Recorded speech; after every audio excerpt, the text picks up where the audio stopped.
Bienvenidos a todos los que se están conectando. Buenas tardes a todos. Es un placer darle la bienvenida a nuestra comunidad virtual ECO, Manejo de la Población con Uso y Abuso de Opiáceos. Me llamo Melanie Rodríguez, soy coordinadora del Fideicomiso de Salud Pública y seré su facilitadora para la sesión de hoy. El ECO es una serie de 5 sesiones que surge gracias a una colaboración entre la Universidad Central del Caribe. Se estará dando bisemanalmente con 1 hora y media de duración. Estas sesiones proporcionarán educación, técnicas y manejo en el tema opiáceo. Espero pues que pueda ser de su beneficio para la crisis que ha costado tantas vidas. Si su conexión a internet lo permite, le animamos a que prendan las cámaras para promover el aprendizaje. ¿Y qué tal si vamos a empezar con presentarnos primero? Por lo tanto, vamos a empezar por nuestro equipo. Invito a Liz Mariel Tirado, si se puede presentar. Claro que sí. Buenos días a todos. Liz Mariel Tirado, soy coordinadora de la serie, ¿verdad? Del proyecto ECO. Bienvenidos a todos y gracias por estar presente en la mañana de hoy. Gracias, Liz Mariel. Ahora quiero invitar a la consejera, la doctora Yari Barrera, si se puede presentar. Saludos, mi nombre es Yari Marrero y trabajo en la Universidad Central del Caribe. Para mí es un honor y un privilegio compartir con ustedes y llegar hasta su lugar de trabajo, sus hogares a través de las ondas del Internet. Gracias. Ahora invito a la doctora Michelle Cabán. Hola, buen día, saludos. Soy la doctora Michelle Cabán, soy psicóloga clínica y actualmente me desempeño como la directora de la maestría en consejería en uso de sustancias de la Universidad Central del Caribe y también colaboro con el Fellowship de Medicina en Adicción. Buen día, un placer estar con ustedes. Gracias. Ahora invito a Luz Ramos.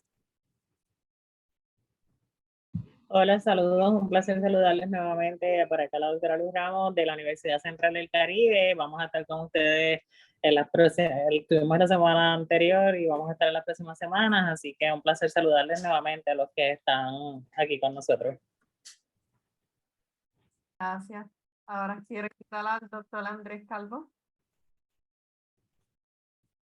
Bueno, buenos días. Mi nombre es Andrés Calvo, soy médico internista especialista en manejo de abuso de sustancias en la especialidad de Addiction Medicine y codirector del programa de Addiction Medicine acá en la Universidad Central del Caribe. A la orden. Muchas gracias. Gracias. Ahora quiero invitar al grupo de enlace de comunicación que van a estar mucho en comunicación con ustedes, si se pueden presentar, los que estén aquí presentes. Buenos días. Ay, perdona. Adelante, no problema. Buenos días, mi nombre es Elena Gifford y soy promotora de salud en Culebra y me interesa mucho este taller porque aquí en Culebra tenemos muchos problemas con el uso de sustancias y hay personas más y más jóvenes que están entrando en ese mundo y de verdad quiero capacitarme para poder ayudar. Gracias. Gracias, Elena.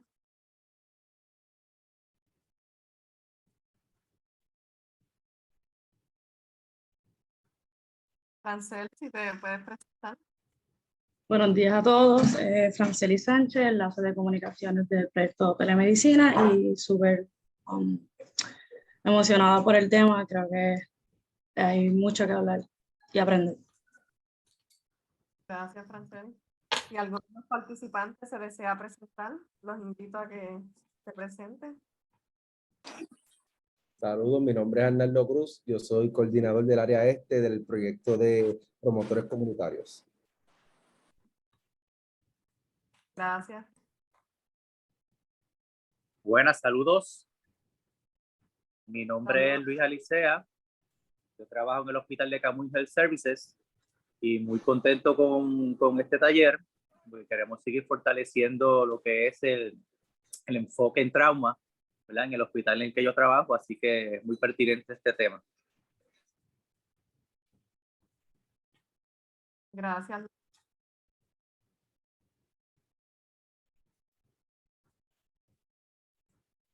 Bueno, vamos a empezar con la agenda para no atrasarnos en tiempo. Gracias a todos los que tuvieron la oportunidad de presentarse. Y los demás que no se pudieron presentar, si pueden escribirnos en el chat su nombre y de dónde pertenecen, se los voy a agradecer. Gracias. Bueno, en la agenda de hoy ya comenzamos con lo que sería la bienvenida.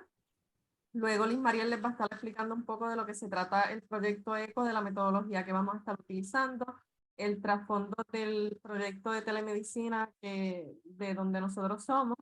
Luego vamos a hablar un poquito de las guías generales de lo que queremos que hoy esté ocurriendo. Y luego vamos a recapitular un poco con unas preguntas de la sesión anterior. Luego tendremos una preprueba, luego tendremos la didáctica, donde tendrán la oportunidad de hacer sus preguntas. Luego haremos una presentación de caso en clínica y luego queremos saber sus preguntas y sus recomendaciones de los participantes para luego conocer las recomendaciones de los expertos. Y por último tendremos los anuncios finales. Ahora paso a Liz Mariel para que les hable un poquito de lo que se trata el proyecto ECO. Claro que sí. Gracias, Melanie. Y a todos, ¿verdad? Por todos los que se han presentado. Me gusta ver las caras de todos, así que mientras pueden encender sus cámaras y así sentirnos más cómodos y poder tener, ¿verdad?, la discusión. Como estaba mencionando Melanie, que es el proyecto ECO, como ya saben, ¿verdad? Esta es la segunda sesión del proyecto ECO que comenzamos hace 2 semanas.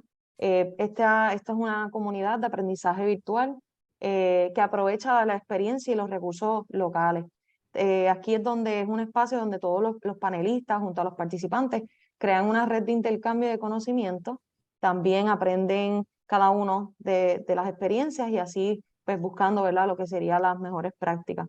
Esta metodología facilita la utilización de la investigación y las mejores prácticas en los entornos educativos. Es por eso, ¿verdad?, que también por eso se están grabando las sesiones para luego, ¿verdad?, estarlas accesibles para ustedes. Esto aumenta la capacidad y la resiliencia a través de los talleres de aprendizaje entre colegas. El eslogan, ¿verdad?, y la metodología de Proyecto ECO es donde todos aprendemos y todos enseñamos. Ahora voy a mostrarles un diagrama visual, como podemos ver cómo es que nosotros trabajamos, ¿verdad?, lo que es la metodología del Proyecto ECO. En este caso, en esta serie, tenemos a los expertos en el tema, que son por aquí, tenemos muchos de expertos en tema de la Universidad Central del Caribe, que hoy vamos a tener a la doctora Marrero, que nos va a estar dando la didáctica. Y luego estamos, no sé si ven mi cursor, pero luego estamos nosotros, ¿verdad?, todos los participantes que sabemos que son multisectorial.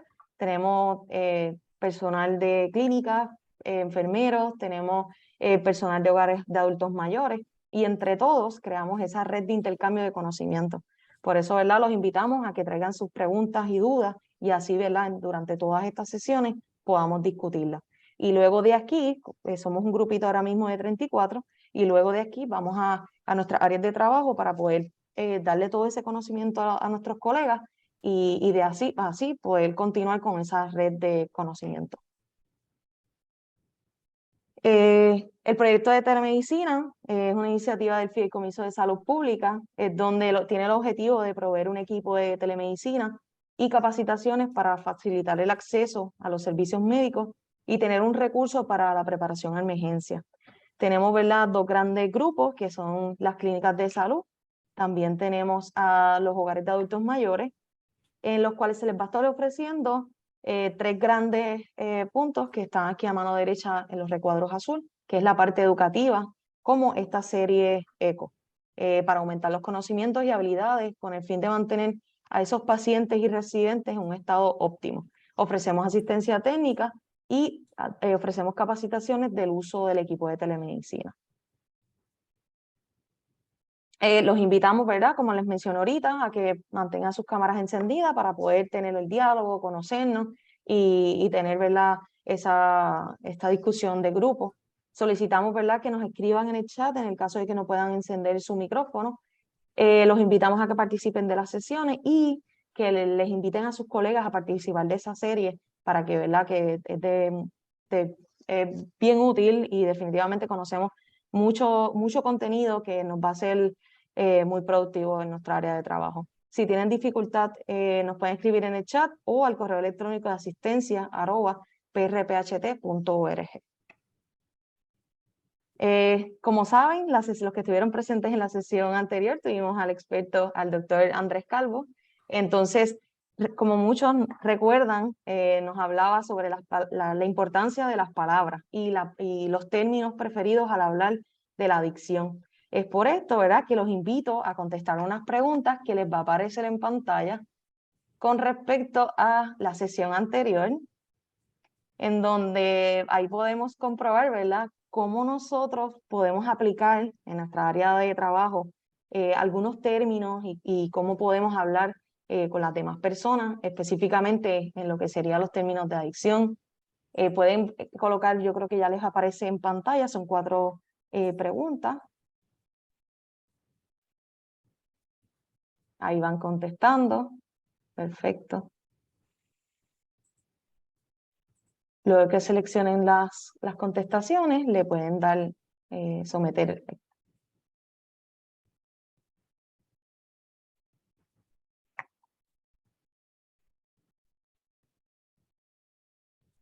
Vamos a dar un minutito más sé que están todos llenándolo justo ahora.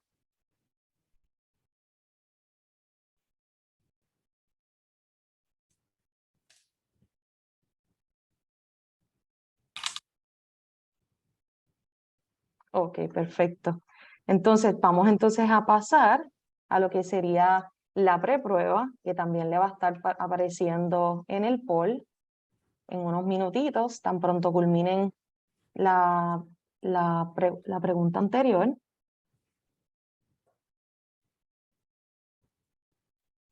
Ok. Le debe estar apareciendo la preprueba en pantalla justo ahora.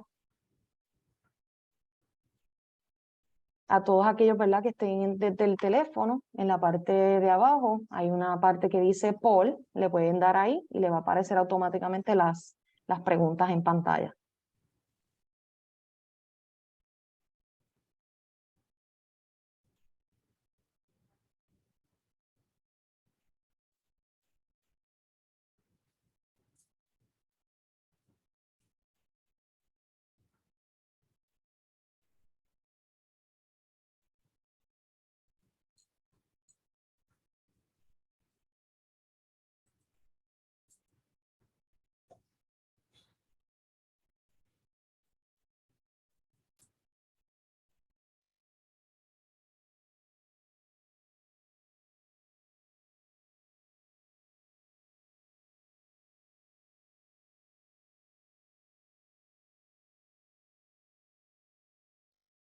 Ok, perfecto. Mientras van contestando, voy ahora a dejarles, ¿verdad?, con la doctora Yari Marrero, quien va a estar ofreciendo la didáctica de hoy. Así que los dejo con la doctora Marrero. Gracias, doctora. Está en mute. Verifica a ver si ahora la escuchamos. Perdón, ahora sí. Ahora Gracias sí. por esta oportunidad. Para mí es un honor y es un privilegio llegar y conocer y saber de gente que está trabajando en la línea del ruedo. Y pues eso me da mucha alegría poder transmitir lo que yo he recibido de otra gente que sabe un poquito de lo que son las adicciones, así que parte de lo que voy a compartir es parte de mi experiencia. Y vamos a tener 2 objetivos centrales o importantes durante esta didáctica. Primero vamos a tratar de que ustedes puedan entender los conceptos centrales de lo que es el desarrollo humano y por qué es importante hablar de desarrollo, porque tenemos que conocer cómo es que se desarrolla el individuo de manera natural y cómo es que entonces las experiencias adversas pueden dañar o interferir con ese proceso de desarrollo y posteriormente desarrollar un trastorno por consumo de sustancias. Y el objetivo número 2 es que van a conocer cuáles son esas implicaciones dentro del contexto de los trastornos por consumo de sustancias. Yo hablo rápido y tengo la intención de que ustedes se lleven por lo menos la parte más básica de lo que son los elementos relacionados con el trauma, así que voy a tratar de ser rápida porque quiero cubrir todo el contenido y posteriormente si hay alguna pregunta o algo que quisieran añadir, déjenme hacer el sharing de la presentación. Discúlpenme. Me confirman, por favor, cuando ya estén viendo la presentación. Okay.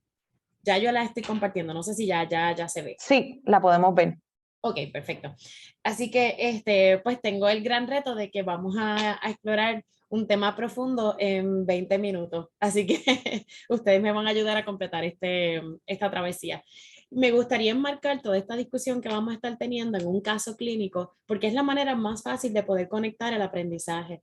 Así que vamos a pensar en una mujer de 24 años, una persona sin hogar, que fue criada en un centro de vivienda de bajo costo, hija de una mujer con un trastorno por consumo de sustancias y no conoció a su padre. Tuvo problemas del habla y aprendizaje debido a dificultades en su neurodesarrollo, no sabe leer. Fue violada en múltiples ocasiones, no tiene recursos de apoyo familiar. Tuvo una hija que no conoce, fue removida en el hospital. Se dedica al trabajo sexual, posee un trastorno por consumo de sustancias, severo, opiáceos y cocaína, perdón, hay un typing error ahí, y no ha recibido tratamiento para ninguna de sus condiciones, tanto físicas como de salud mental y como trastornos por consumo de sustancias desde hace más de un año. Y llega a sus facilidades para comenzar a recibir tratamiento en el área de los trastornos por consumo de sustancias. Ese es el marco de referencia sobre lo que vamos a estar discutiendo en esta mañana. Y para comenzar esta discusión, cabe preguntarnos qué es trauma y por qué hablamos de trauma y cuán importante es acuñar en ustedes la necesidad de promover un sistema orientado en el trauma. Pues primero quisiera discutir que trauma es cualquier evento que mina o que compromete la capacidad de ese individuo a enfrentar la vida con esperanza. Y el trauma no es igual para todo el mundo. Lo que puede ser traumático para mí, para otras personas no lo es. Y es difícil muchas veces llegar a un consenso en términos clínicos sobre la definición de lo que es trauma, porque el trauma no es sinónimo de PTSD. Hay personas que no cumplen con los criterios diagnósticos de PTSD, pero sí tienen un historial de experiencias adversas y de trauma. Y que muchas veces lo que vemos es la manifestación de una experiencia traumática no resuelta. ¿Y por qué hablamos sobre trauma? Porque la literatura ha confirmado que los pacientes que sufren la enfermedad de los trastornos por consumo de sustancias, la mayoría de ellos tiene un historial de trauma amplio, de múltiples experiencias adversas, incluyendo experiencias de trauma. ¿Y por qué hablamos de un sistema orientado hacia el trauma? Pues porque yo tengo la esperanza de que con la información que ustedes reciban aquí van a salir emplazados a buscar más información sobre lo que es un sistema orientado hacia el trauma y sobre qué cosas yo puedo hacer desde donde yo estoy el día de hoy para promover un sistema orientado hacia el trauma. Así que ese es el marco de referencia que vamos a utilizar.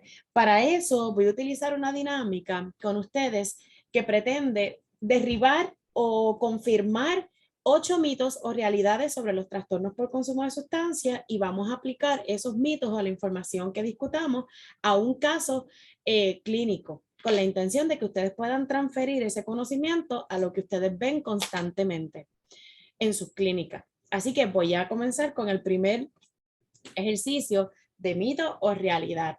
Entonces, quisiera preguntarles a ustedes, en el contexto de los trastornos por consumo de sustancias, ¿el desarrollo humano es necesario considerarlo solo al inicio del historial del cliente para propósitos del expediente? ¿Nos brinda información útil sobre la vida del cliente? ¿Eso es un mito o es una realidad? ¿Qué ustedes creen? Pueden contestar en el chat, yo lo voy a seguir para no detener la interacción, pero eso es un mito y les voy a decir por qué es un mito. El desarrollo humano es un proceso evolutivo que se fundamenta en una secuencia de hechos biológicos, psicológicos y sociales que experimentan la mayoría de las personas y que implica un proceso autoterapéutico, o sea que el individuo participa activamente de su proceso de desarrollo.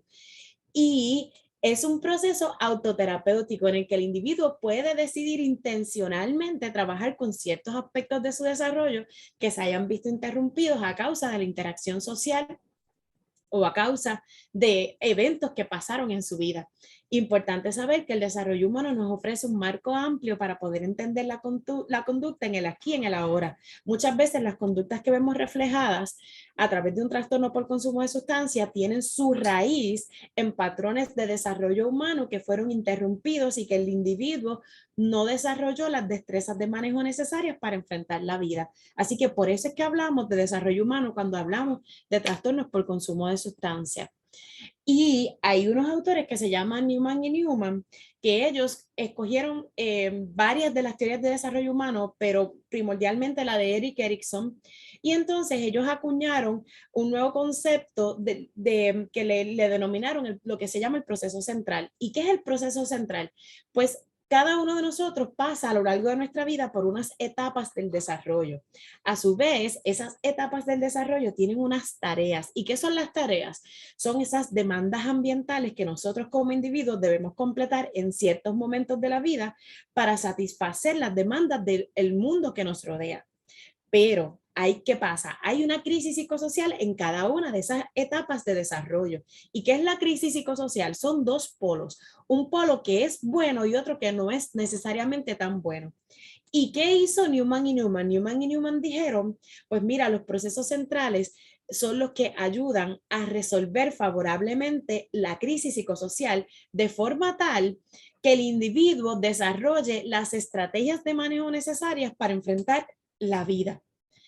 Así que, ¿qué es lo que ellos dicen? Si el proceso central ayuda a resolver la crisis psicosocial de forma satisfactoria, el individuo desarrolla una cualidad adaptativa.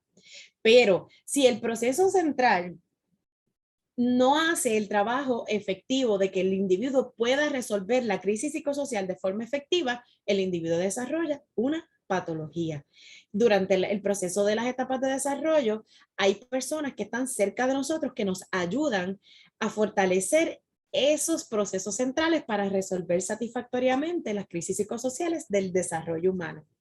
¿Y quiénes son esas personas? Pues los cuidadores primarios, los vecinos, los primos, los abuelos, posteriormente la escuela, eventualmente la sociedad y eventualmente el grupo humano en donde nos estemos desarrollando.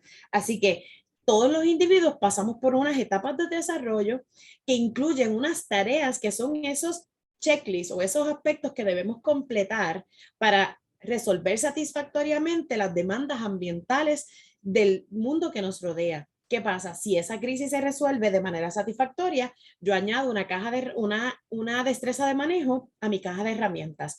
Pero si no, el individuo desarrolla lo que se conoce como una patología central.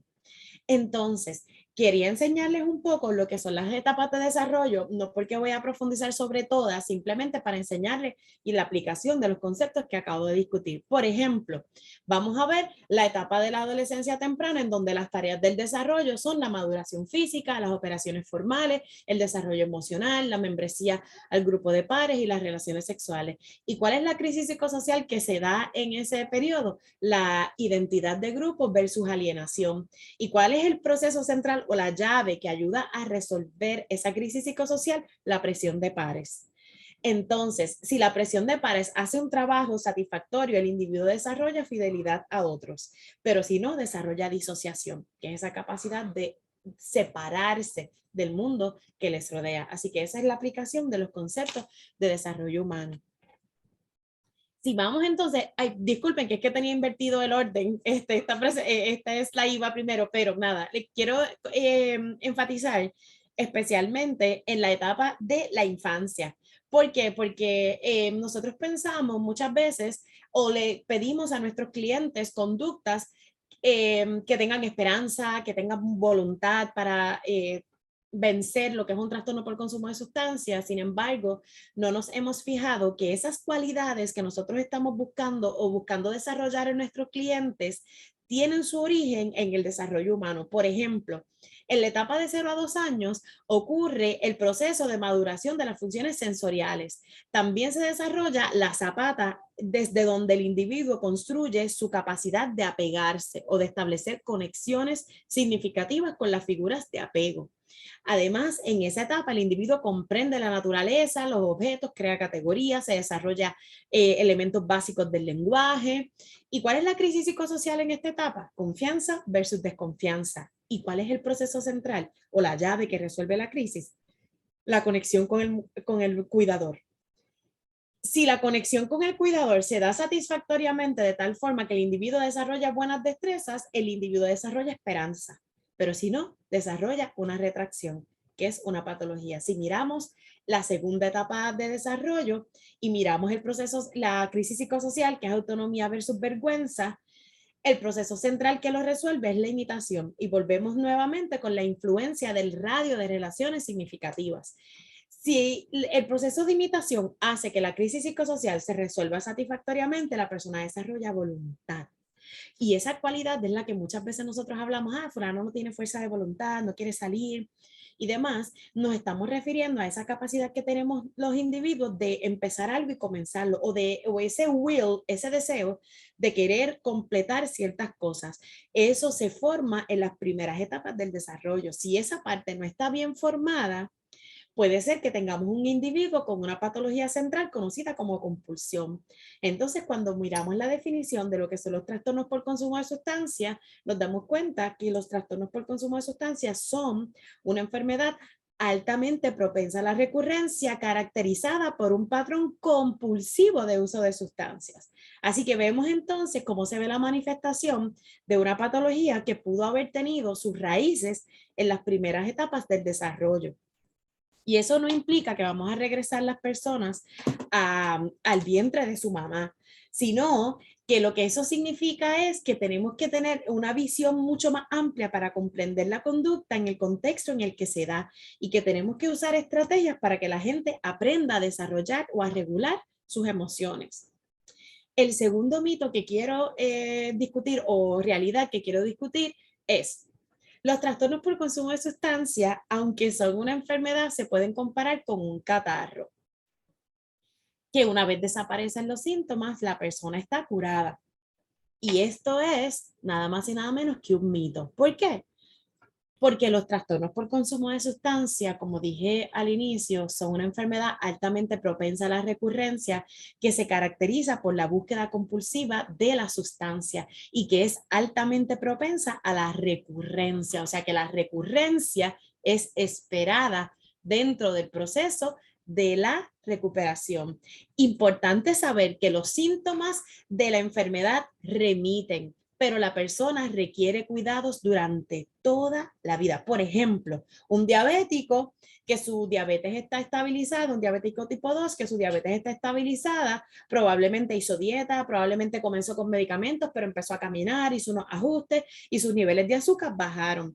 Pero eso no significa que nunca más en la vida va a tener que volver a ver al internista o que nunca más en la vida va a tener que volver a ver su endocrinólogo. Lo que significa es que mientras los síntomas estén estables, las veces que vea a su médico es menos, pero cuando los síntomas de la diabetes estén exacerbados o no estén estabilizados, pues la persona necesita un nivel de cuidado más intensivo para asegurarse que esa enfermedad no siga su curso. ¿Por qué? Porque la diabetes es una enfermedad crónica que daña otros órganos. Asimismo pasa con la adicción. Si no se atiende a tiempo, si no se para el inicio del consumo de sustancias o el curso de la enfermedad, la persona se va a enfermar crónicamente y puede incluso tener fallo renal, incluso tener otras complicaciones asociadas al consumo de sustancias que a causa de la enfermedad avanzan. Así que es importante saber que nuestra visión sobre la adicción debe ser una visión de recuperación a largo plazo.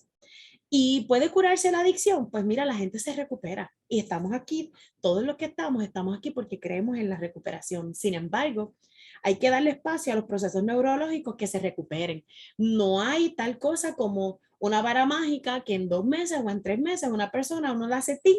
Y su cerebro es transformado. El cerebro es transformado a causa de la interacción con el tratamiento y el tratamiento apropiado. Así que las personas desarrollan nuevas y mejores conexiones neuronales en la medida en que son atendidos para atender su condición. Si se fijan en las imágenes que están viendo, miren el cerebro de una persona sana, miren el cerebro de un consumidor de metanfetamina y miren el cerebro cómo se recupera 14 meses después de un proceso de tratamiento y de abstinencia de la sustancia primordial. Así que es importante conocer que hay esperanza de recuperación, pero también es importante saber que la adicción es una enfermedad crónica que requiere tratamiento y que si no se ofrece tratamiento, el curso de la enfermedad avanza y las personas se enferman crónicamente.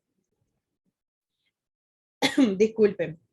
Importante que sepamos que la adicción se compara con otras enfermedades crónicas y que el potencial de recurrencia es comparable con otras enfermedades crónicas igualmente, como lo son la diabetes, la hipertensión.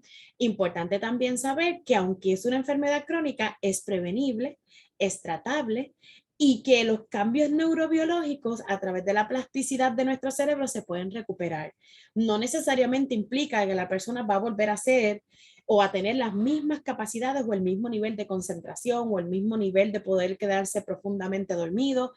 Eso es una de las cosas que después podemos hablar con más calma. Sin embargo, es importante saber que las personas se recuperan y que las conexiones neuronales se recuperan. Sin embargo, no necesariamente implica que la persona va a volver al mismo estado de como comenzó cuando antes de consumir sustancias. Esa parte es sumamente importante que la tengamos en mente.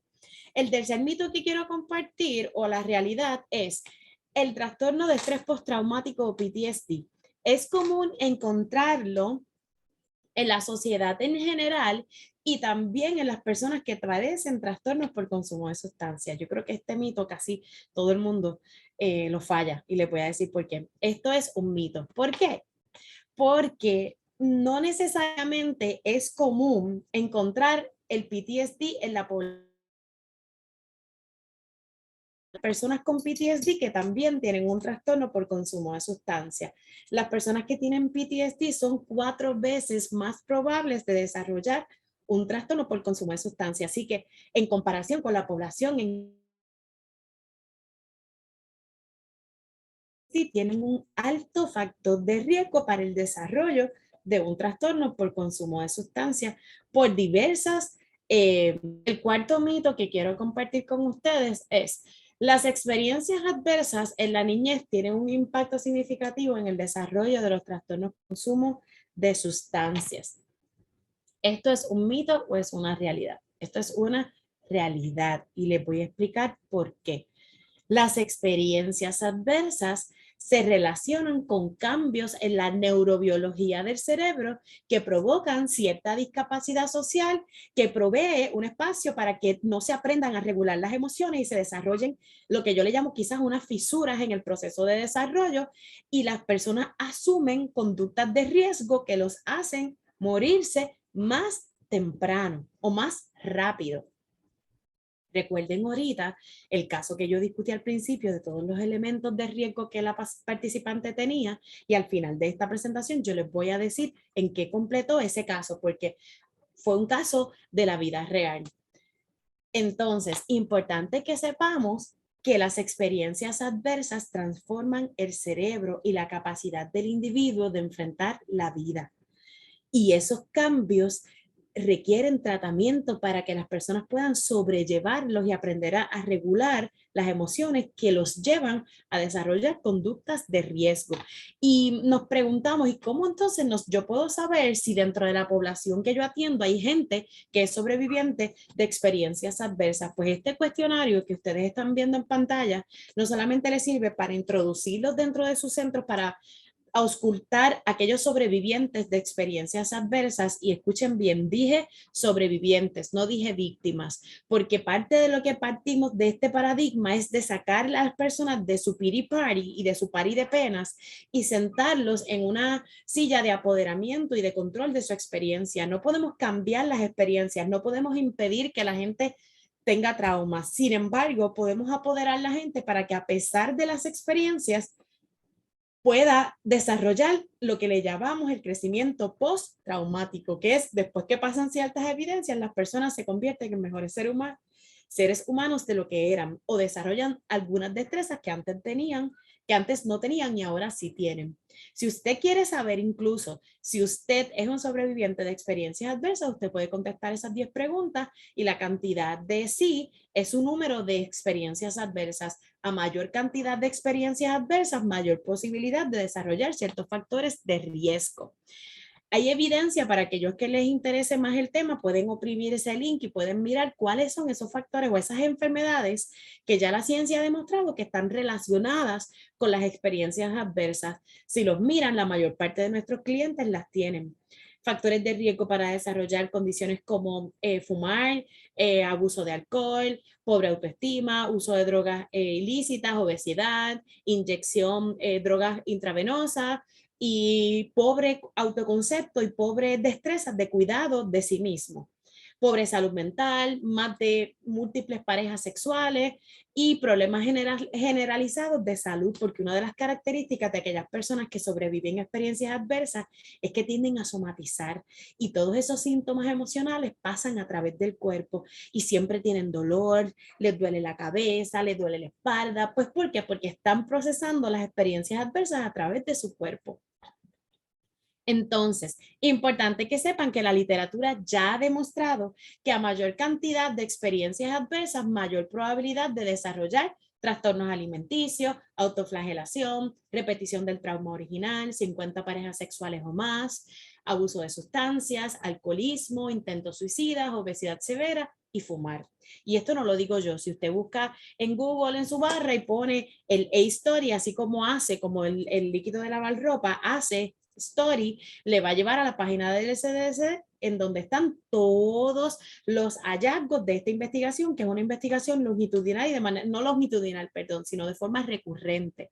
Y este estudio se considera un estudio de salud pública trascendental porque su muestra es representativa. Así que nos da una idea general de cómo prevalecen las experiencias adversas en la población en general. Entonces, ¿qué encontraron en este estudio las personas que lo realizaron? Que de los encuestados, el 12% reportó 4 experiencias adversas o más.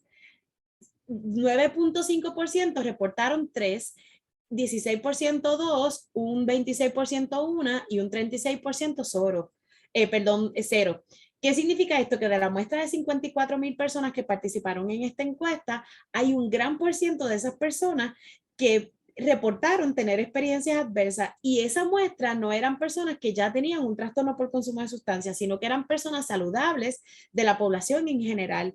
Lo que nos lleva a esto a entender que ninguno de nosotros estamos exentos de ser un sobreviviente de experiencias adversas y que en la medida que nosotros podamos reconocerlo y buscar ciertos niveles para buscar ayuda, también nos ayuda a nosotros a entender por qué muchas veces seleccionamos profesiones de ayuda o profesiones relacionadas con el cuidado de los demás.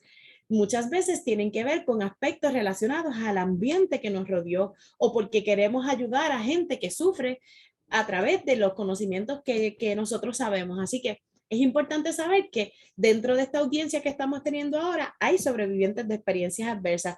Yo no tengo ninguna dificultad en admitir públicamente que yo soy una sobreviviente de experiencias adversas.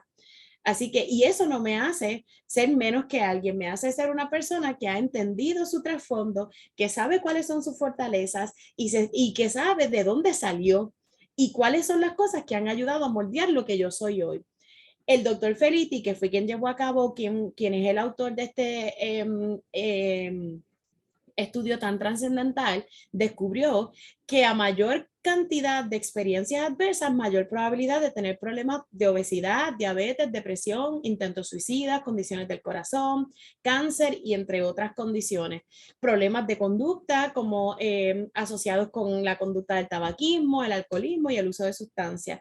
Y otra cosa importantísima que a veces no entendemos y es que las experiencias adversas van en contra del potencial de las personas de tener esperanza y de terminar lo que completan. Así que está probado científicamente que las experiencias adversas disminuyen los graduation rates, la capacidad del individuo de completar o ser exitoso académicamente y la pérdida constante o cambio constante de los empleos. Así que el impacto de las experiencias adversas es tangible en nuestra sociedad. Probablemente lo que podamos estar viviendo en Puerto Rico y en otros lugares tiene mucho que ver con la construcción no la construcción, sino las secuelas de las experiencias adversas a lo largo de nuestra sociedad. Y en el caso de los latinos, yo me atrevería a pensar que en Puerto Rico la prevalencia de experiencias adversas es altísima. Así que eso nos lleva a tener una población con altos niveles de riesgo para el desarrollo de condiciones de salud física, de salud mental y de un trastorno por consumo de sustancias. Las estadísticas demuestran que 1 de cada 6 mujeres ha sobrevivido en los Estados Unidos a una violación durante el transcurso de su vida, versus los varones, que es 1 de cada 33. Es decir, ser mujer es un factor de riesgo, lastimosamente decirlo, y no es un comentario sexista, es un comentario validado científicamente. si tú eres mujer, la ciencia ha establecido que hay una alta probabilidad de que sobrevivas a una experiencia adversa relacionada con el abuso sexual. Si miramos las estadísticas del RAINN, establecen que cada 73 segundos un americano está siendo sexualmente agredido. Así que eso nos lleva a nosotros a pensar en dónde deben ir dirigidos nuestros esfuerzos de educación y de prevención para la sociedad.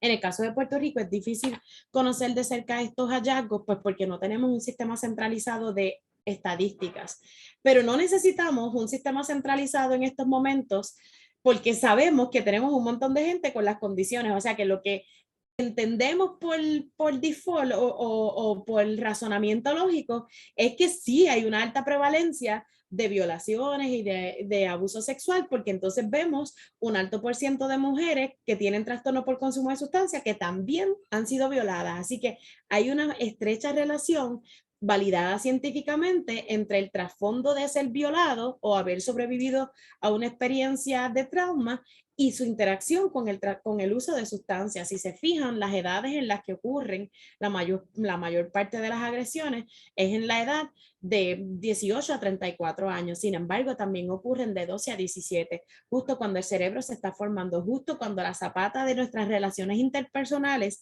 se está formando. Y que yo quiero sembrar con ustedes en esto, no un sentimiento de desesperanza, sino un nivel de conciencia que nos lleva a entender que la prevención es necesaria y que las experiencias adversas y del trauma puede prevenirse y que está de nuestra parte poder ayudar a las personas a recuperarse teniendo un sistema orientado hacia el trauma. Estos datos no voy a entrar en detalle sobre ellos por asuntos de tiempo, sin embargo ustedes los pueden ver a continuación después. Lo que están documentando es que hay una estrecha relación de la prevalencia de violaciones con los trastornos por consumo de sustancias y con el riesgo de padecer un trastorno por consumo de sustancias. Estas imágenes pretenden resumir de forma visual lo que he estado hablando, así que cuando usted tenga calma, las mira con detenimiento. Simplemente llévese la idea de que las experiencias adversas provocan problemas en el neurodesarrollo que llevan al individuo a adoptar o que hacen que el individuo desarrolle ciertas incapacidades a nivel de manejo emocional, a nivel cognitivo y a nivel de algún impedimento, y eso hace que la persona adopte conductas de riesgo que lo llevan a enfermarse rápido o joven y morir temprano. En la siguiente foto lo que pretende es demostrarle o confirmarle a ustedes que las experiencias adversas transforman nuestro cerebro, transforman la corteza prefrontal, transforman nuestra amígdala y transforman ese circuito que nosotros utilizamos para regular nuestras emociones, que lo voy a discutir un poco más a profundidad ya mismito. Pero esta diapositiva pretende resumir eso que acabo de decir. El 5 mito, nos quedan 3 y no sé cómo estoy de tiempo, si alguien me puede decir cómo vamos con respecto al tiempo para saber si me puedo detener o no. Son las 11:45, Yari, para que sepa. Ok, ¿y cuánto tiempo me queda, Michelle?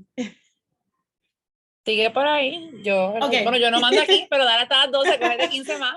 Ok, las experiencias, el mito número 5, las experiencias adversas en la niñez pueden desencadenar un mecanismo de afrontamiento disfuncional. Ante el impacto de una experiencia adversa, el individuo desarrolla unas maneras de poder lidiar con el caos que le rodea. Muchas veces esa manera de lidiar con el caos es contraproducente o son estrategias de manejo que son disfuncionales. Así que es una realidad que las experiencias adversas desencadenan un mecanismo de afrontamiento disfuncional y que puede hacer que el individuo utilice diversos métodos para satisfacer sus necesidades emocionales. ¿Qué hace una experiencia traumática? Pues una experiencia traumática sobreacoge la capacidad del individuo de enfrentar la vida, activa la reacción de pelear o huir o congelarse, y también frecuentemente produce un sentido de temor y vulnerabilidad. La experiencia adversa desencadena un mecanismo o la experiencia, lo que le llamamos victimización, provoca un mecanismo de afrontamiento de supervivencia, así que la gente desarrolla destrezas de manejo para sobrevivir la adversidad que pueden ir en contra de su salud y no darse cuenta. Y estos son algunos de los ejemplos de esas estrategias de manejo que la gente utiliza para digerir las experiencias adversas que han venido acumulando a lo largo de la vida. O sea que cuando tenemos una persona enfrente con un trastorno por consumo de sustancias, tenemos que preguntarnos qué pasó allí, cuál es su trasfondo, cómo fue su desarrollo. Y tenemos que ser lo suficientemente científicos para utilizar el desarrollo humano para inicialmente cuando lo conocemos, pero también para planificar cuál tratamiento pudiera ser más efectivo para esta persona con ciertas características en particular. Por eso es que el desarrollo humano nos ayuda a entender cómo el individuo se enfermó y cómo podemos tratarlo. El sexto mito que voy a discutir o la realidad es sobre si las experiencias adversas se almacenan en la memoria y no representan un cambio significativo. Ya ustedes saben eso porque lo he dicho. Eso es un mito. ¿Por qué? Porque las experiencias adversas se almacenan en el cerebro y comprometen la capacidad de la persona de enfrentar la vida con esperanza. Así que cuando le pedimos a los individuos que tengan esperanza o que crean en la recuperación, estamos pidiéndole algo que neurológicamente en los momentos en los que están iniciando tratamiento es muy difícil hacer, porque su área del cerebro que trabaja con la esperanza está comprometida trabajando la falta de la sustancia. Así que es como decir, como dicen en mi pueblo, pedirle peras al olmo.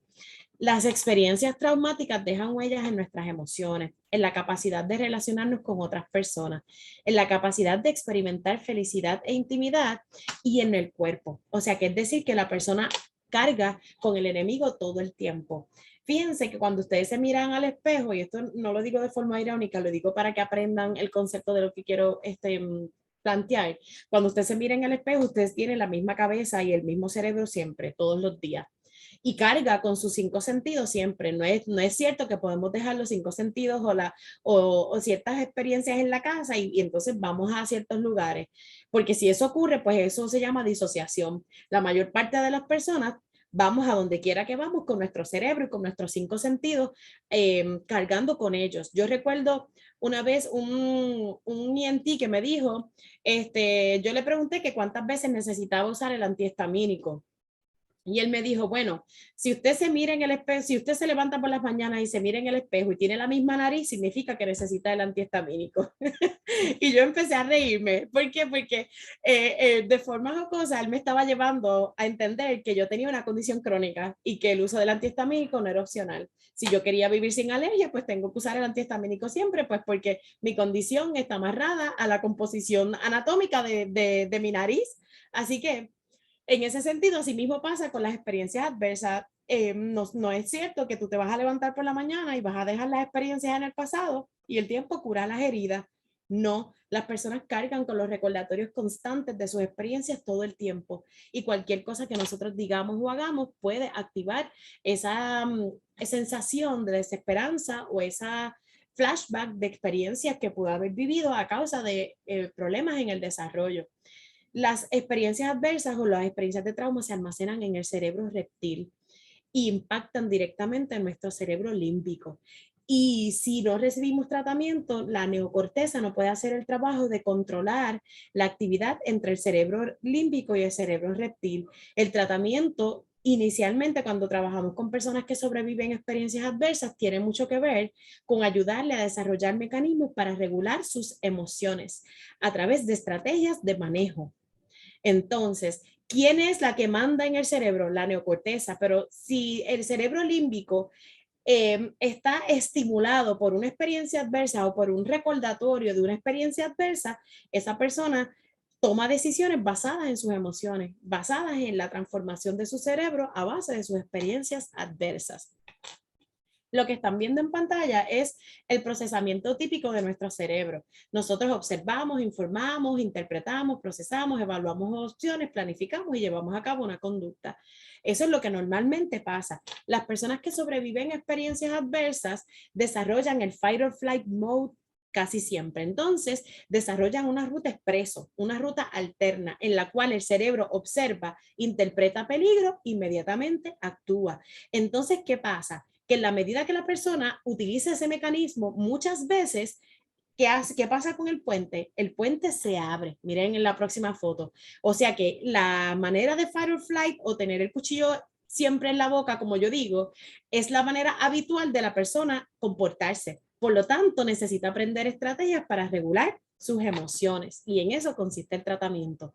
La persona que sobrevive a experiencias adversas desarrolla lo que se llama los escalones faltantes. El proceso de tratamiento no es que va a ayudarle a reconstruir cada pieza que se rompió, va a ayudarle a construir un puente diferente que va por encima de las experiencias adversas con la capacidad de que la persona desarrolle un crecimiento postraumático. Independientemente de las experiencias adversas que viviste, tú tienes la capacidad y la habilidad de mejorar y de recuperarte, pero tienes que recibir tratamiento. El séptimo mito en realidad es si se requiere un acercamiento informado para que las cosas mejoren. Si eso es una realidad. La ciencia ha demostrado que hay mejores resultados cuando se integra el tratamiento de trastornos por consumo de sustancias con asuntos relacionados con el trauma, o sea, que se atienden ambas cosas al mismo tiempo. No es como decirle al participante, vete y atiéndate la hipertensión allá, que cuando la hipertensión está estable, entonces hablamos de la diabetes. No, usualmente atendemos ambas a la vez porque sabemos que una cosa descompensa a la otra. Así mismo pasa con las adicciones. Si no trabajas la historia de trauma y el trastorno por consumo de sustancias al mismo tiempo, cuando la persona deja de usar sustancias, la sintomatología del trauma va a aumentar. Así que es importante mantener ese balance entre el tratamiento de forma integrada, que trabajemos tanto el trastorno por consumo de sustancias como la historia de trauma. Y eso nos da mejores resultados a largo plazo. Y la última mito o realidad que voy a compartir es, no sé si conocen a Seeking Safety, pero si no conocen lo van a conocer hoy. Seeking Safety es un acercamiento de tratamiento integrado basado en la evidencia que ha mostrado ser efectivo en poblaciones y es costo efectivo. Eso es cierto, es una realidad. Seeking Safety provee un escenario para cambiar de un enfoque de trauma a resiliencia, de déficit a fortaleza, de opresión a apoderamiento, perdón, que cambié el style sin darme cuenta, y de individuo a sistema. Así que es importante que entendamos que cuando trabajamos con un sistema orientado al trauma hay que hacer un cambio de mindset, hay que transformar la manera en la que pensamos, porque anticipamos el riesgo y evitamos herir más a la gente, evitamos retraumatizar a gente que ya está traumatizada a causa de la enfermedad. Estos son recomendaciones para implementar un sistema informado al trauma, que después posteriormente lo pueden ver. Importante que sepan que los acercamientos del trauma van desde lo más amplio hasta lo más específico, desde lo que estamos haciendo hoy, que es como informarles a ustedes sobre trauma, hasta agencias que han adoptado servicios específicos para trauma. Así que mi intención es que ustedes salgan de aquí emplazados a poder hacerlo. Esta información sobre Seeking Safety, pueden oprimir los links para que lo tengan. Información sobre en qué consiste el modelo. Creo que no voy a entrar de lleno en eso, pero lo pueden ver posteriormente. Y para resumir lo que hemos aprendido, es importante considerar el desarrollo cuando se trata, el desarrollo humano cuando se trata de trastornos por consumo de sustancias y trauma. En la población general es común encontrar personas con experiencias adversas en la niñez. Las experiencias adversas pueden prevenirse. El trauma cambia el cerebro. La investigación ha demostrado que la exposición a fuertes eventos durante las etapas primarias del desarrollo puede dar paso al desarrollo de otras condiciones. Hay mejores resultados cuando se abordan las cosas en conjunto. Seeking Safety es un evidence-based practice para trabajar con la población que sufre trastorno por consumo de sustancia y trauma. Y hay recuperación, hay recursos, la rueda está hecha, no hay que inventarla, hay recursos disponibles. Importante que sepamos que la recuperación es un proceso a lo largo de la vida. Y entonces, vamos entonces al caso, a abrir esto a que hablemos sobre todo lo que yo he cubierto hoy. Yari, antes de empezar eso, han llegado varias preguntas por el chat que pienso que podría ser bueno abordarlas antes de ir a esta parte para poder hacerlo mejor. Alguien preguntó cuáles podrían ser los tratamientos para el trauma y trastornos por consumo de sustancias. Quizás de una manera, ¿verdad? Ya teniendo este trasfondo, quizás en 1 o 2 minutos por lo menos poder hablar un poquito de eso antes de ir al caso. Pues mira, hay acercamientos desde modelos basados en el presente, como lo es Seeking Safety, que es un present-based model. ¿Qué significa eso? Que no vamos a ir a hurgar sobre la historia de trauma del cliente, sino que vamos a ayudarle al cliente a manejar los síntomas del trauma aquí y ahora. Hay otros teóricos que dicen, una vez ya eso está manejado, ya el cliente aprendió estrategias de manejo, entonces podemos usar un Past-Based Model. O sea que podemos ir a profundizar un poco más en las historias de trauma. Pero hay diversos tratamientos. Este que estoy planteando, el Seeking Safety, es un tratamiento que se utiliza tanto en grupos como a nivel individual para mujeres y para hombres, y que su implementación es sencilla, no fácil, pero es sencilla. Y pues es costo efectiva también. Así que dentro de la gama de tratamientos, Seeking Safety es una buena alternativa.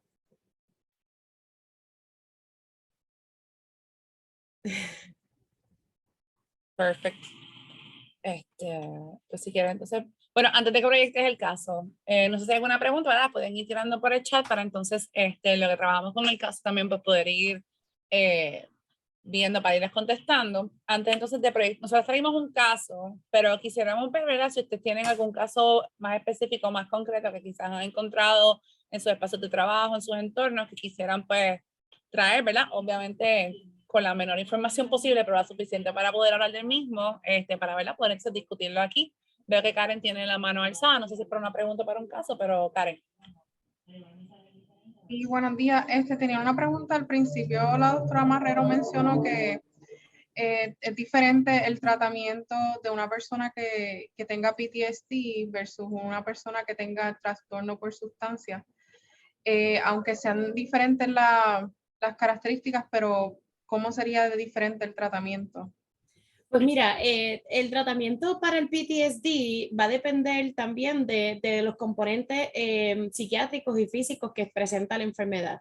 Hay desde tratamiento farmacológico hasta tratamiento psicoterapéutico. Y ambas cosas, cuando hablamos de trauma, yo quiero que ustedes sepan que básicamente estamos hablando de PTSD también. O sea que cuando hablo de Seeking Safety, el Seeking Safety pudiera ser un tratamiento tanto para gente con diagnosticada oficialmente con PTSD, como para gente que no está diagnosticada, pero tiene unas experiencias adversas que se relacionan o que están asociadas a su trastorno por consumo de sustancias. Así que cuando hablamos de trauma, hablamos de esa sombrilla grande en donde ponemos el PTSD y también las experiencias adversas en conjunto. El tratamiento va a depender de la cronicidad o la manifestación de los síntomas del cliente al momento del tratamiento. La recomendación basada en la evidencia es que ambas cosas se trabajen al mismo tiempo, tanto el PTSD como el trastorno por consumo de sustancias.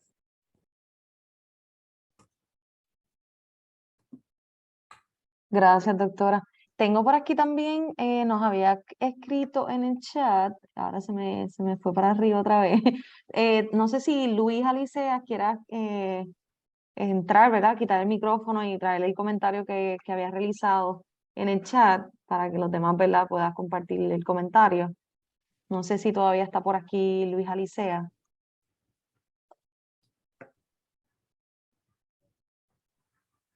Buenas, sí, estoy aquí. Ahora sí te escuchamos. Sí, mi comentario va en relación a que he tenido pacientes que tienen su recurrencia, un lapso, y entonces puede ser que abandonen tratamiento o no vuelvan quizás el día que le tocaba la cita. Y cuando se explora, el paciente experimentó vergüenza, no me da la palabra. Shame, vergüenza. Vergüenza, gracias. Debido a ese lapso o recurrencia. Entonces, me parece importante trabajar eso con el equipo y desde las primeras intervenciones trabajar con el paciente, que la recurrencia es normal, que es un proceso, que no hay que sentir vergüenza y que vuelva, que lo primero que pienses es en nosotros como esa red de apoyo para el manejo de esas situaciones. Totalmente de acuerdo, Luis. Es importante que nosotros como profesionales de ayuda seamos capaces de poderle transmitir al cliente, porque por ejemplo, cuando un diabético tiene la diabetes descontrolada, no se le dice no vuelvas hasta que dejes de comer dulce o hasta que estés dispuesto a dejar de comer dulce, sino que entonces se le cita con el nutricionista, se le da una dosis más alta del medicamento, porque probablemente en lo que el cliente gana o nuevas destrezas de alimentación alimentación y de cambios de patrones de alimentación, eso toma tiempo, pero no vamos a permitir que la enfermedad siga su curso y siga dañando otros órganos mientras el paciente adquiere las destrezas para manejar su enfermedad. Asimismo pasa con los trastornos por consumo de sustancias. Es importante entender que este cliente desde el inicio debe saber que si hay una recurrencia, el primer lugar a donde él debe ir a comunicarlo es con su clínica. Decir, recurrir. ¿Por qué? Porque la recurrencia desde el modelo de tratamiento basado en la recuperación se ve como un momento de aprendizaje.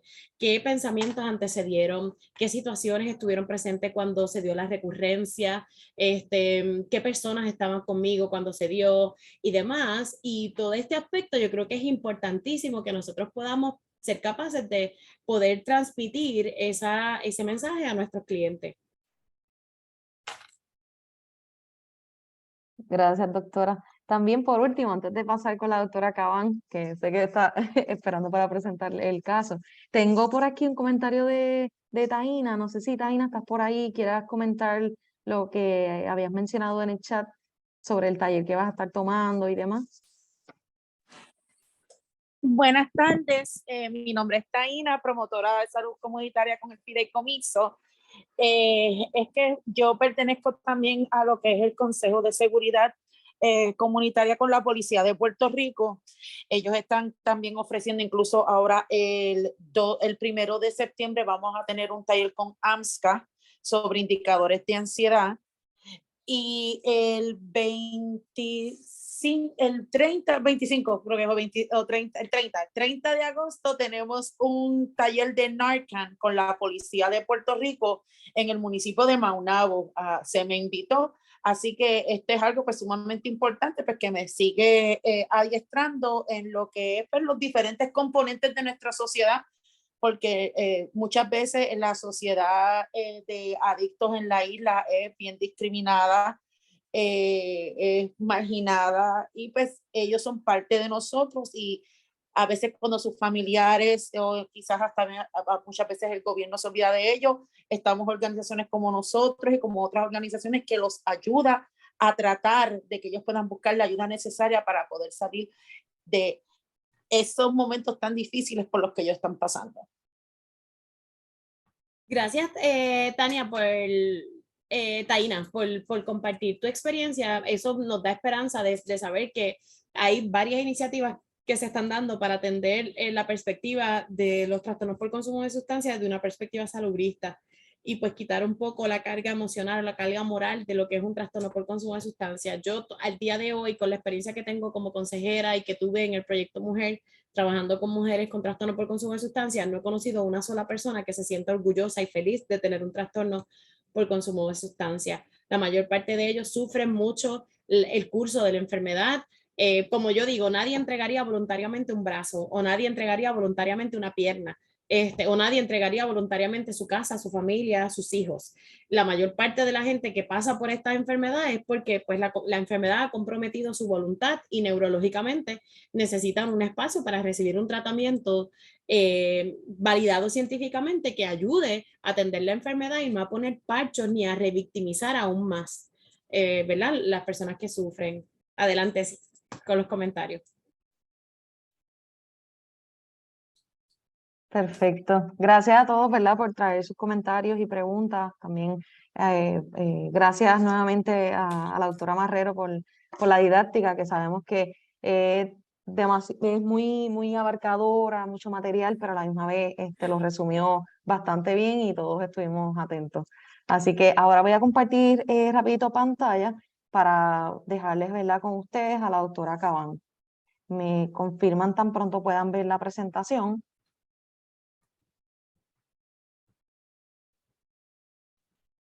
Sí, se ve. Perfecto. Se ve.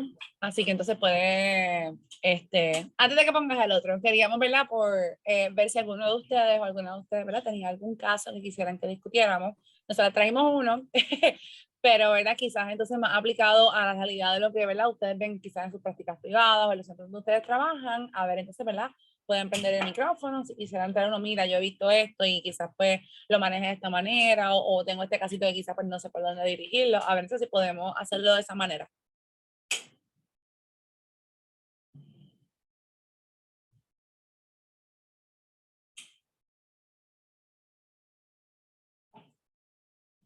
Vamos a ver si alguien se atreve, si alguien lo trae. Ahí le dicen querer para el frente. Tranquila. Sí, Estamos en vivo. sí, de verdad, pueden escribirnos en el chat si tienen algún caso que quieran presentar sobre lo que ha presentado también la doctora Marrero, que le ha pasado, ¿verdad? En su área de trabajo, que quieran compartirlos con nosotros para junto a todos poder dar sugerencias. Quizás otro le ha sucedido lo mismo y lo ha manejado distinto, que esa es la parte, ¿verdad? que queremos discutir aquí, que entre todos podamos aprender.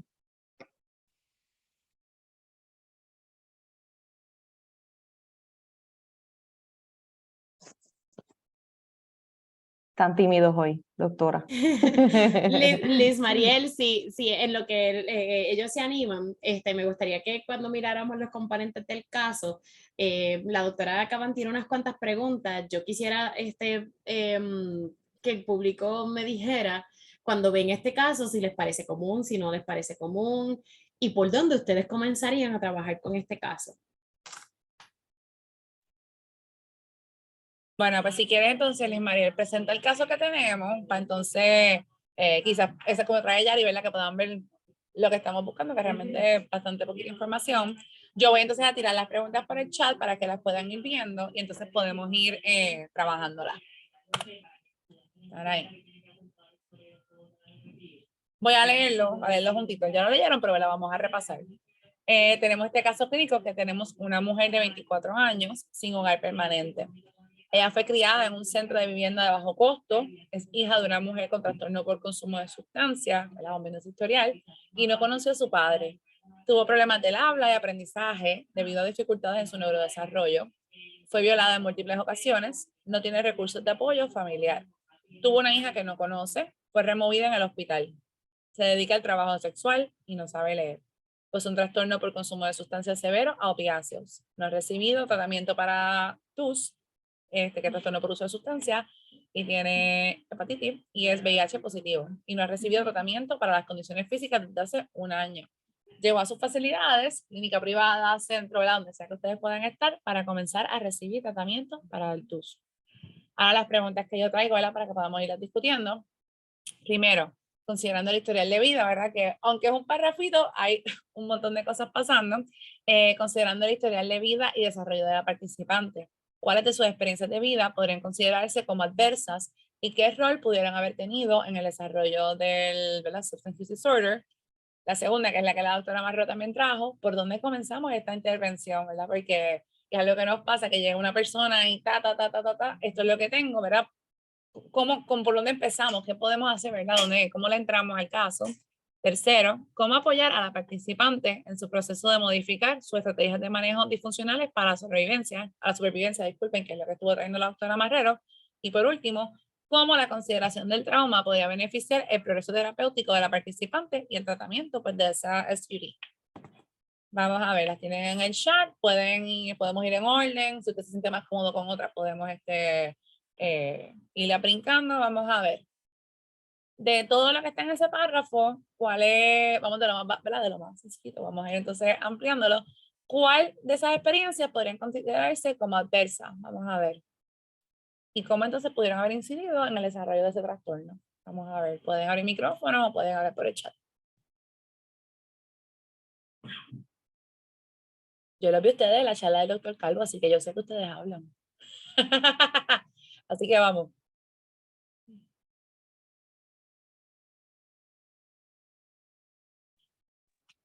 Buenas tardes. Sí. Pues experiencias adversas serían ser criada en un centro de vivienda de bajo costo y definitivamente siendo la madre siendo una persona con trastornos por consumo de drogas o de sustancias, perdona, y también que no conoció a su padre y después no los síntomas, pero los efectos de esa experiencia las experiencias adversas, perdona, fueron los problemas de habla y aprendizaje debido a dificultades en su neurodesarrollo. Ahí podemos ver como que los síntomas y como que el efecto era dificultades en neurodesarrollo. También quizás que fue violada múltiples ocasiones, y no tener como que esos recursos también, me imagino que otros, no síntomas, pero el resultado es que quizás no se siente tan como que apoyada, que se siente sola y que no tiene ese sistema de apoyo.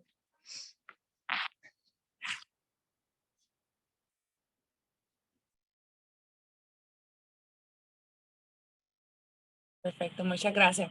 ¿Verdad? Como vamos viendo, básicamente yo creo que el 75% del párrafo del caso que traímos podría considerarse como situaciones adversas. Y entonces vamos entonces a profundizar qué rol entonces pudieran haber tenido estas situaciones adversas en el desarrollo de ese SUD. Tengo aquí en el chat que Amarilis trae: sentimiento de pertenencia, conducta aprendida, vulnerabilidad, baja autoestima. Muy bien. ¿Qué más entonces ustedes pueden, cómo podemos empezar a ir conectando las experiencias adversas entonces con el desarrollo del trastorno por uso de sustancias? Amarilis añade que también el asunto de la accesibilidad de servicios, definitivamente.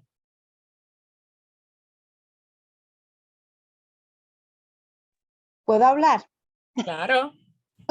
Saludos, soy la doctora Marilis Rivera, un placer.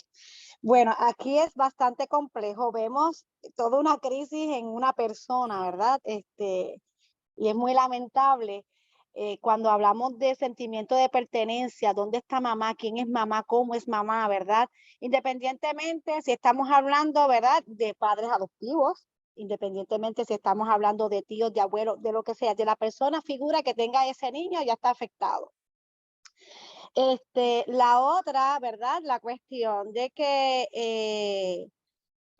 para mí el sentimiento de pertenencia es una de las cosas más importantes, porque a veces te pueden tener, ¿verdad?, personas alrededor que tengan problemas, ¿verdad?, de drogadicción, de alcoholismo, el ambiente que tengan, pero si hay una persona que ellos identifican, ¿verdad?, que podría ser una figura importante, muchas veces no necesariamente tendrían que entrar en ese proceso. Y obviamente, ¿dónde está la parte que protege al niño, ¿verdad? ¿Dónde está la parte de los maestros, la parte del trabajo social de la escuela, ¿verdad? La parte del departamento de la familia que se supone que proteja a ese menor? Eso pues aparentemente no se ve en el caso. El hecho de que también tuviese pues una violación, o sea que estamos hablando de traumas tras trauma, ¿verdad? Y esto es porque la persona se hace vulnerable, ¿verdad? Y lamentablemente pues no sabe a quién acudir porque tampoco se da recursos. La otra, el hecho, ¿verdad?, de que todo este tipo de trauma hace que, pues, hay también la cuestión de cosas aprendidas, ¿verdad?, de que, pues, lo que vio normal, aparentemente anormal, que no se pudo corregir a tiempo. Y, pues, obviamente tenemos condiciones de salud como el HIV, hepatitis, me imagino que es hepatitis, alguna hepatitis, no sé cuál hepatitis hay, no me dice que es C o B o lo que sea. O sea, la cuestión de que tengamos enfermedades en este caso, pues de transmisión sexual, de que también tengamos una mujer que, ¿verdad?, su oficio es la prostitución, lo que hace que se margine más de la cuenta, ¿verdad? Entonces, por lo tanto, me aumenta el problema mayormente mental. Por lo tanto, pues el recurso es lo más accesible que tenga, ¿verdad? En este caso es tratar de olvidar los asuntos y nos vamos con los problemas, ¿verdad?, de drogadicción mayor. Así que aquí lo que tenemos que trabajar, ¿verdad?, es algo que sea en conjunto, o sea, un tratamiento o una clínica que esté dispuesta a trabajar a la misma vez, ¿verdad? Para que entonces, al trabajar a la misma vez, fortalecer esas partes de ella, mayormente, ¿verdad? Esta cuestión de autoestima, no necesariamente vaya a dejar, ¿verdad?, lo que es de su oficio, lo que es la prostitución, pero educarla a cómo, ¿verdad?, va a protegerse de otras enfermedades sexuales y cómo también proteger a otras personas, ¿verdad?, de que se le transmita, en ese caso, el HIV o la hepatitis que tenga. Así que aquí hay múltiples asuntos que trabajar con esta persona y sí, apareciera como que algo que está fuera de lo normal, bueno, que está fuera de lo normal, ¿verdad? Pero el asunto es que esto es una realidad y esto lo vivimos día a día, donde vemos no tan solo, pues, está una muchacha de 24 años, lo podemos ver en adolescentes, o sea, Esto es una realidad, esto lamentablemente es una realidad y tenemos que ir trabajando y quitando estigmas, ¿verdad? Porque esta persona puede estar estigmatizada y nosotros como, ¿verdad? Trabajadores de salud, cómo quitar esas estigmas de nuestra mente primero para poder brindarle el apoyo a esta persona que tiene muchísimos asuntos, ¿verdad? Personales. Muchas gracias, doctora Rivera. Entonces, ahora bien, ¿por dónde empezamos? Si quiere contestar o quiere contestarle a todos los participantes, ¿qué es lo primero que deberíamos atender en un caso así?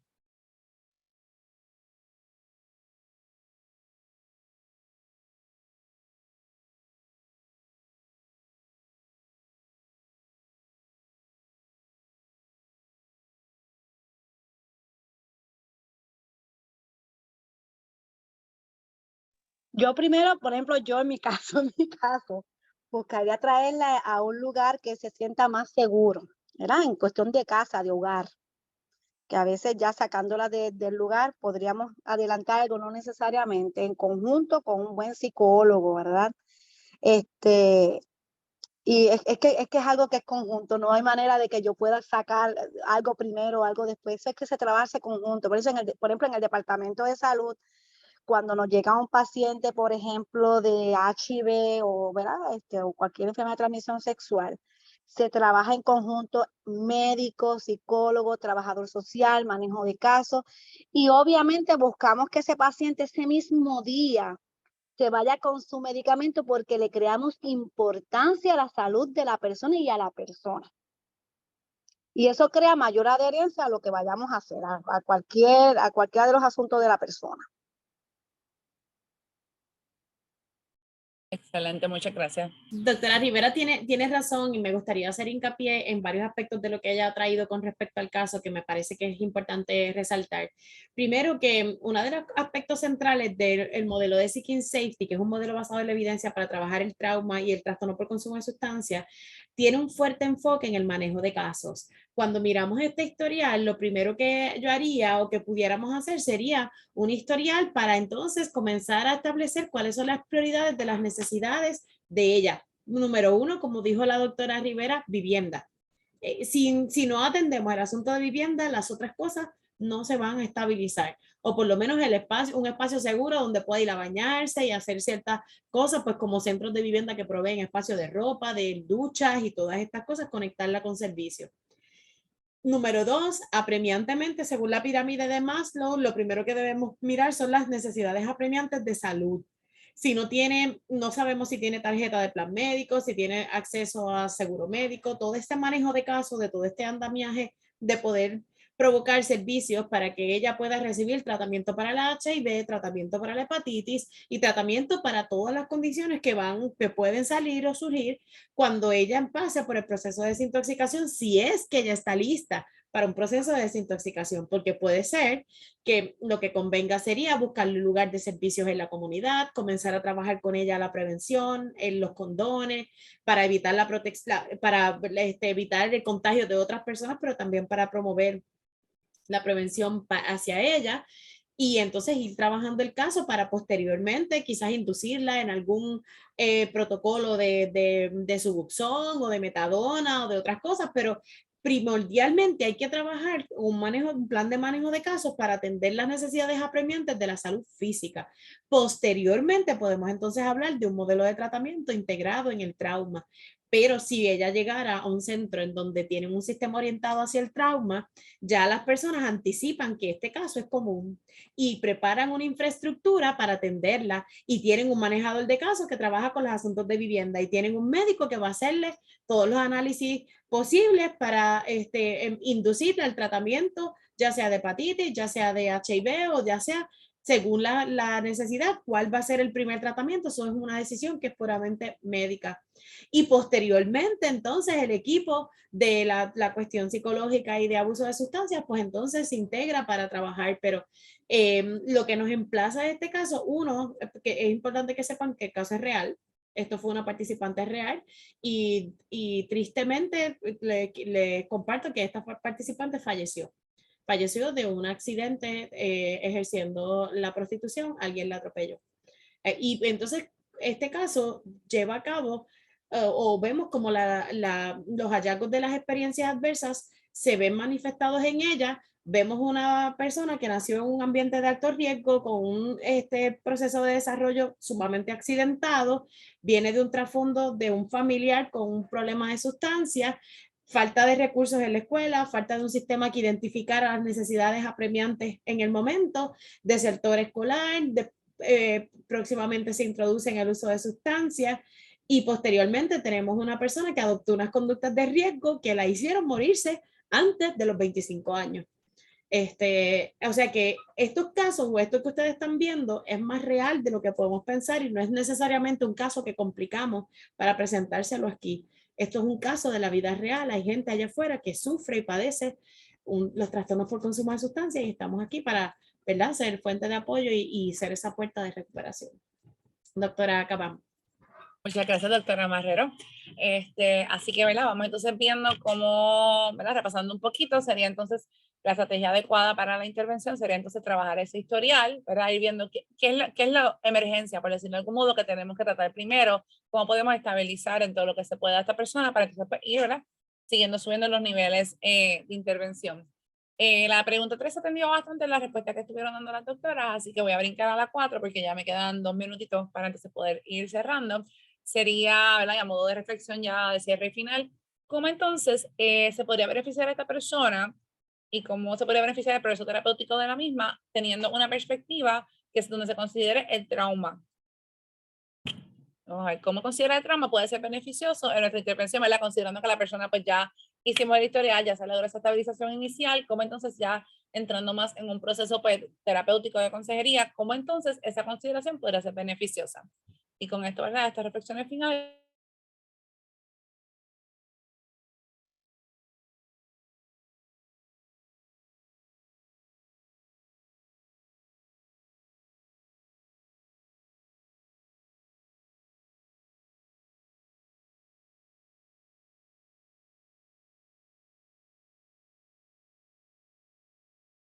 Yo creo que hablaste muy rápido, no te entendí la pregunta muy bien. Pues vamos, está escrita ahí en la número 4. ¿Cómo la consideración del trauma podría beneficiar el progreso terapéutico de la participante y el tratamiento del substance use disorder? O si la quieren al revés, ¿cuál podría ser la consecuencia de no considerar el trauma cuando tratamos con una persona que tiene uso problemático de sustancia? Bueno, el paciente primero no se va a sentir validado, o sea, hay que validar sus sentimientos ¿verdad?, y todas las cosas que ha pasado, ¿verdad?, el proceso de su vida. Manejar el trauma, ¿verdad?, nos permite a nosotros también que el paciente tenga la adherencia, que es lo que buscamos, que el paciente que goce de salud. Pero si no se trata, sabemos pues que las probabilidades de que nuevamente recaiga en el uso de sustancias, que haya otras situaciones, ¿verdad?, que dañen tanto la salud de ella como de otras personas, pues entonces pues aumentaría.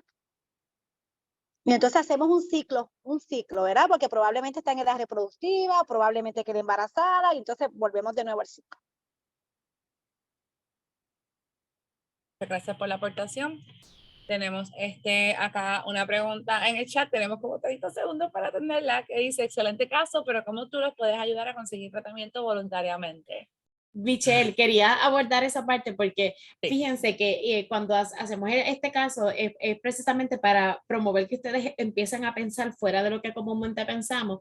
Inicialmente esta persona no necesariamente quizás está lista para comenzar el tratamiento, pero podemos comenzar a inducirla. ¿Qué significa?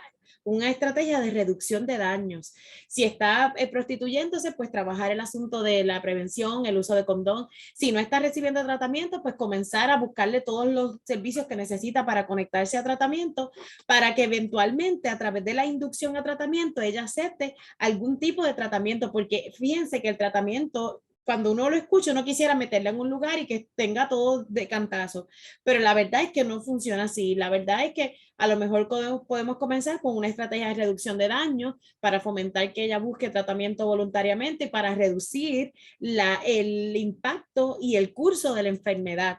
y posteriormente, cuando ella esté lista, entonces podemos ir apoderándola para que ella voluntariamente decida ir a tratamiento. Pero en el caso de que hay personas que no, que yo no, ¿verdad? No es siempre la primera opción, pero en el caso de personas que ya su deterioro es un nivel extremadamente severo, hay otras protecciones y otros asuntos relacionados con la ley, como la ley de ingreso involuntario, que es la ley 67, que a través de una corte se le solicita el ingreso involuntario a un centro de tratamiento.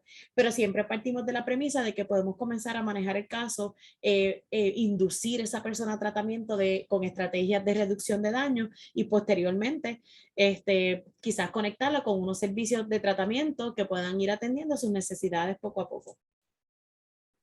Muchas gracias, doctora Marrero, por la contestación a las preguntas, ¿verdad? Por la facilitación. Le voy a dar la parte a Liz Mariel porque ya son las 26 y pues ya no tenemos tiempo. Así que nada, muchas gracias a todos por su participación. Gracias a la doctora Marrero y la doctora Cabán, ¿verdad? Por la presentación y la discusión del caso, que sumamente pues, nos ayuda y enriquece el conocimiento. Antes que se me vayan, les voy a mostrar rapidito la postprueba para que la van a ver en sus pantallas en unos minutitos. Ok, entiendo que deben estar ya en pantalla viendo la postprueba. Son las mismas 4 preguntas que se hicieron al inicio para contestarlas ahora al final de la presentación.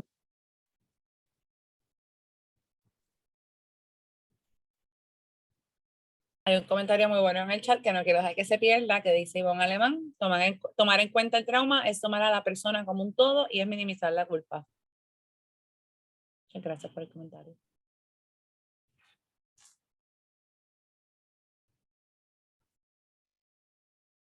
Mientras van contestando en la postprueba, voy a darles unos anuncios, ¿verdad?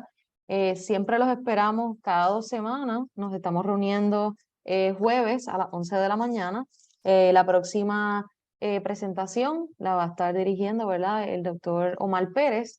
Así que los esperamos el próximo jueves, no, el otro, a las 11 de la mañana. Y, ¿verdad? Les invitamos a que compartan la invitación a todos sus colegas para que se unan a esta red de intercambio de conocimiento y puedan, ¿verdad? Aprovecharlo y utilizarlo, ¿verdad? Para poder utilizarlo en sus respectivos trabajos. Adicionar a eso, quiero poner en el chat lo que sería la hoja de evaluación. Es una hoja, ¿verdad?, que nosotros siempre utilizamos para evaluarnos, evaluar cada sesión de nosotros y poder buscar todas esas áreas de mejora para poder ir mejorando las sesiones. Así que su opinión es sumamente importante para nosotros y pueden escanear, si están desde la computadora, pueden escanear con sus celulares el QR code que ven en pantalla y si no, en el chat también coloqué el enlace para que puedan contestar la hoja de evaluación y adicionar, como la doctora Cabán que presentó un caso real, ¿verdad? De manera anónima, también ustedes como participantes pueden someter sus casos, quizás casos que han tenido o están presentando en estos momentos, para que dentro de la discusión y los diferentes expertos en diferentes áreas, pues podamos crear una discusión y buscar cuáles serían las mejores recomendaciones. Y quizás, ¿verdad? Algún otro experto ha pasado por un caso similar y le podría dar las recomendaciones sobre el mismo. Así que muchísimas gracias nuevamente a la doctora Cabán y a la doctora Marrero y a todos los participantes por estar durante la mañana de hoy. Así que finalizamos, ¿verdad? Nuestra sesión de hoy y lo esperamos el próximo jueves, no, el otro a las 11 de la mañana. Y así que tengamos una linda tarde y buen provecho. Ahí les dejo la información de nosotros. Por cualquier duda o pregunta nos pueden contactar.